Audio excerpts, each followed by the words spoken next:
Bonjour et bienvenue dans Histoire et Musère. Aujourd'hui, laissez-moi vous conter une histoire née de l'interdit. Une histoire où le cœur ose là où la loi dit non. Dans le royaume de Vir-Elian, le roi Elian, jeune, noble et plein de grandeur, cache un secret que l'étiquette interdit d'avouer. Le roi est gay. Comme feu le roi Jean, son arrière-grand-oncle qu'on appelait le roi silencieux, Elian vit dans l'ombre de ce que le peuple n'ose nommer. On parle d'héritier, de mariage, de lignée, mais jamais de bonheur. Et pourtant, tout change le jour où le frère jumeau de sa fiancée franchit les portes du palais. Une rencontre, un regard, et le ventre du roi se serre, non de peur, mais de désir. Un désir interdit, brûlant, royal. Le roi gay, il tombe amoureux du frère jumeau de sa fiancée. Dans le royaume de Vir-Elian, un jeune roi montait sur le trône, le roi Elian, à peine 27 ans, héritier d'une dynastie aussi glorieuse que stricte. Le peuple chantait son nom, les nobles se pliaient à son charisme, et la loi exigeait une seule chose, qu'il prenne épouse avant la fin de l'année lunaire. Par alliance, on lui présenta la princesse Lysara, fille du puissant duc de Nolvar. Belle, gracieuse, intelligente, mais quelque chose n'allait pas. Chaque fois qu'il croisait son regard, il sentait une étrange froideur, comme si l'univers lui disait non. Pourtant, Elian s'inclinait devant le devoir. Le jour de la présentation officielle, Lysara entra au palais, accompagnée de son frère jumeau, Kael. Et là, le monde s'arrêta. Kael, même visage que Lysara, mais un regard brûlant, une présence à la fois douce et indomptable. Il portait un sourire moqueur, des vêtements simples et une cicatrice à la lèvre qui semblait raconter 1000 histoires. Elian sentit son cœur battre autrement, dangereusement. Au fil des semaines, Lysara préparait le mariage. Mais Elian, lui, trouvait 1000 excuses pour convoquer Kael, pour parler stratégie, art, chasse ou rien. Les deux hommes, liés par une tension croissante, se rapprochaient. Un soir, après un bal masqué, dans les jardins du palais, Kael murmura « Tu n'as jamais aimé ma sœur, n'est-ce pas ?» Elian baissa les yeux. « Non, j'ai essayé, mais c'est toi que j'aime. » Le baiser fut silencieux, volé sous la lune. Mais un royaume ne pardonne pas les amours interdites. Un roi ne choisit pas son cœur. Quand la vérité éclata, ce fut un scandale. Le conseil exigea une décision, le trône ou Kael. Elian, debout devant son peuple, déclara « Je suis votre roi, mais je suis aussi un homme, et je choisis d'être entier. Je choisis l'amour, je choisis Kael. » Il abdiqua. Lysara, digne et blessée, prit la tête de la maison Nolvar. Elian et Kael quittèrent le palais, voyageant à travers les royaumes, bâtissant une nouvelle vie loin des trônes, mais plus libre que jamais. On raconte que parfois, dans les montagnes du Nord, deux hommes bâtissent une cité nouvelle, fondée sur l'amour, la vérité et le courage d'aimer envers et contre tout. Des années ont passé depuis qu'Elian a abandonné le trône de Vir-Elian. Avec Kael, il a voyagé loin vers le nord, franchi les forêts éternelles et gravi les montagnes gelées. Là, sur un plateau caché par les brumes, ils ont fondé une cité libre. La cité des cœurs brûlants. Ici, les lois ne dictent pas l'amour. Les orphelins trouvent un foyer, les bannis une seconde chance. Des artistes, des mages, des guerriers désabusés, tous affluent, attirés par les rumeurs du roi déchu et de son amant devenu architecte. Mais la paix n'est jamais éternelle. Au sud, le royaume de Vir-Elian est en crise. Lysara, désormais reine, règne seule. Elle a gouverné avec justice, mais son cœur reste en guerre. Elle n'a jamais pardonné à Kael de lui avoir volé l'amour qu'elle croyait sien. Un jour, une missive arrive au sommet de la montagne. Le sceau royal de Vir-Elian. Une invitation? Non, une déclaration. Toi, Elian, ancien roi, tu as semé la discorde et la honte. Ta cité grandit, mais elle pousse sur les racines de mon royaume. Je viendrai la brûler, pierre par pierre, cœur par cœur.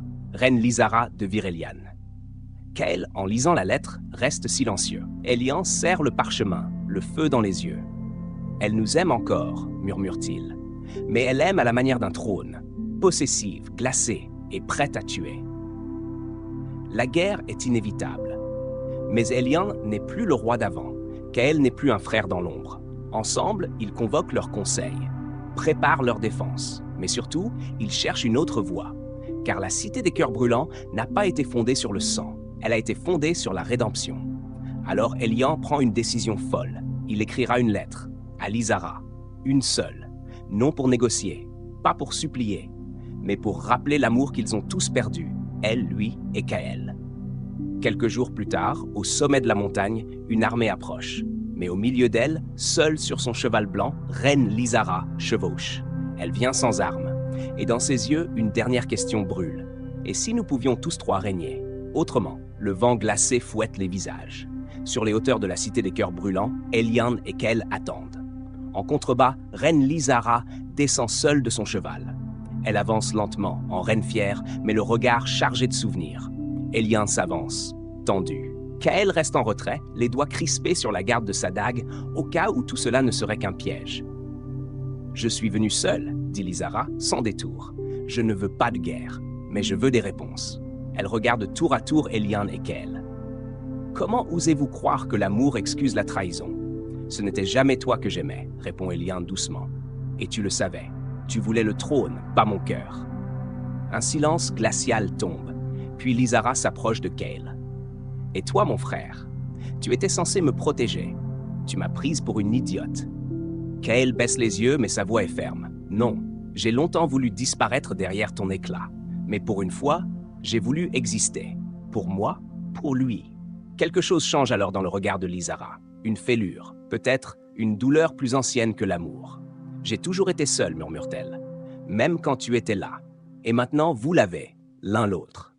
Et moi, qu'est-ce qu'il me reste? Un trône? Une couronne? Du silence ?» Kael s'approche lentement et lui prend la main.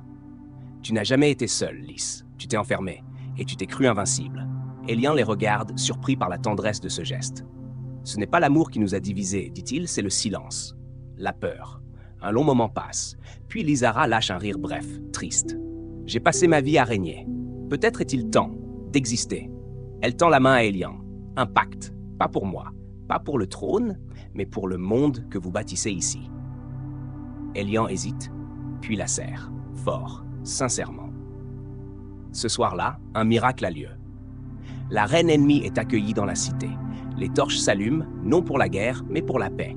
Lysara, Kael et Elian passent la nuit à discuter, à boire, à rire même. Et sous les étoiles, dans cette étrange alchimie, une nouvelle histoire commence à naître. Quelque chose de plus complexe, plus vrai.